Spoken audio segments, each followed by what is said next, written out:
Hey, Hans of NewGadgets.de, and I'm here with the iPhone 6 and the iPhone 6 Plus. And in my previous video, the unboxing and hands-on of both devices, I was asked, where's the difference and what device should I get? So in this video, I want to compare both devices, show you the differences. There are not much differences, but there are some, and maybe at the end of the video, you know what device you should get. So let's compare both devices. As you can see from the thickness, they're both the same. They have the same buttons, same SIM card slot, again here, same switch, everything, but first thing, it's much bigger, the iPhone 6 Plus. The iPhone 6 has a 4.7-inch screen and the iPhone 6 Plus has a 5.5-inch screen.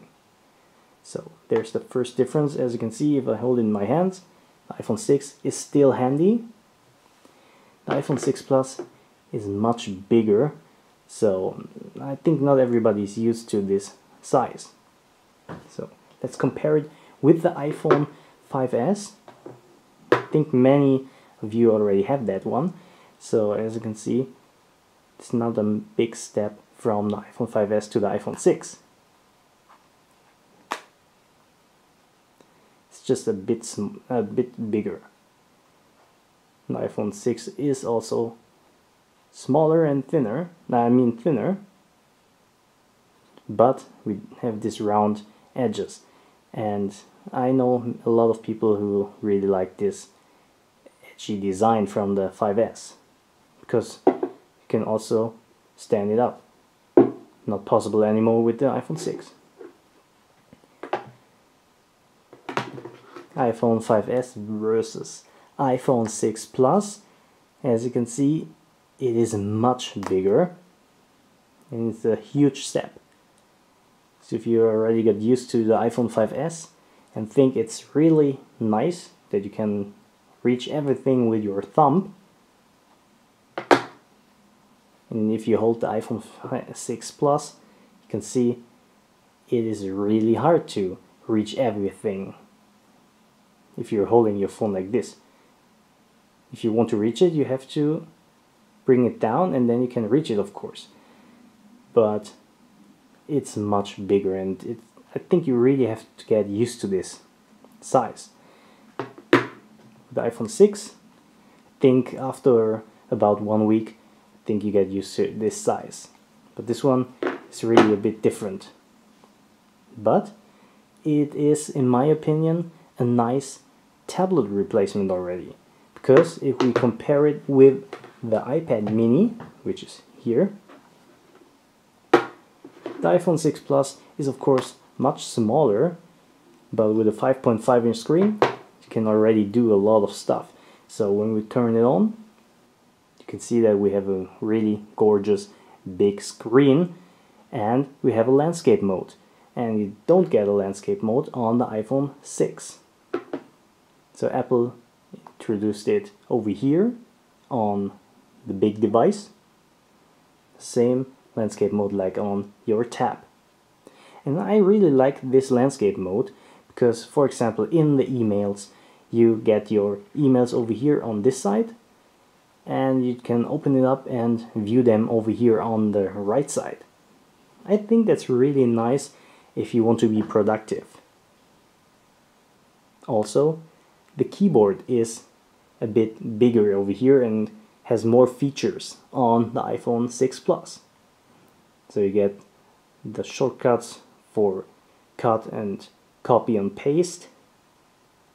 You got these arrow buttons over here.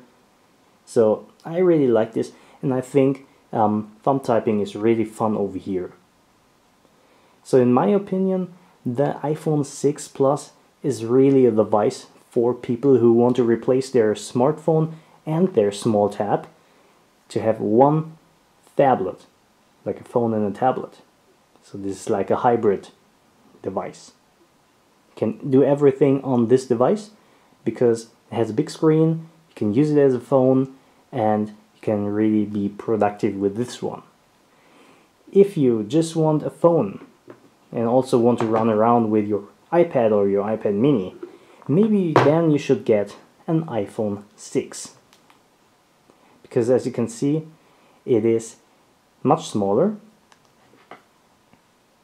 Still, it's not the same size like the iPhone 5S here, but it's still okay. So I gave this device to some iPhone 5S users and they said, okay, I think I can get used to this size. On the other hand, I gave them the iPhone 6 Plus and they said, oh my god, this is just too big. So if you really like this size but you want this new phone, then maybe you should get the iPhone 6. It's not a big deal, just a bit bigger, so maybe this is a device for you. There's also a difference on these devices. The iPhone 6 Plus also has an optical image stabilization over here on the camera, which the iPhone 6 doesn't have. Too bad, because I really like to filming. I really like to film with a small device and not a big device, but the cameras are both the same, but over here we get an optical image stabilization, which has a better result at the end. Yeah, if you do a lot of filming and pictures, then maybe you should get the iPhone 6 Plus. But I think you can still do good pictures with the iPhone 6 without the optical image stabilization, because the iPhone 5S didn't have that and the pictures were great. So basically these are the differences. Because the iPhone 6 Plus is much bigger, it also has a bigger battery. They both have the same hardware, so of course you get a better battery life on the 6 Plus. So if you like battery life and if you need a lot of battery life because you run around with your phone all the time, get the iPhone 6 Plus. So I hope I could help you with the differences of those devices. iPhone 6, iPhone 6 Plus, 4.7 inch, 5.5 inch, optical image stabilization, landscape mode and bigger battery, but this device is just more compact. And in my opinion, this device, the 6 Plus, is more a phablet, like a phone and a tablet replacement. So, let me know in the comments below what device suits you best. You want the smaller one? You want the bigger one? Just let me know down in the comments below. So, thanks for watching and see you in my next video.